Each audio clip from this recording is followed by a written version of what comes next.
শীতকালে ঢাকা শহরে ডাইরেক্ট লাইনের গ্যাস নেই বললেই চলে।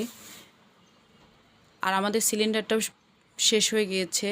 এটা আমাদের মাটির চুলো, আমার মা বানিয়ে রেখেছিল বিপদে আপদে যাতে কাজে লাগাতে পারি। তো আজকে পিসিমণি তার 3 জন বান্ধবীকে নিমন্ত্রণ করেছে তাদেরকে রান্না করে খাওয়াবে বলে। তো পিসিমণি ভেজিটেরিয়ান, কিন্তু পিসিমণির 3 বান্ধবী আমিষ খায়, তাই তাদের জন্য রান্নার প্রস্তুতি চলছে। পিসিমণি আমাকে একটু এগিয়ে দিচ্ছে কুটে বেছে, আর আমি রান্না করছি।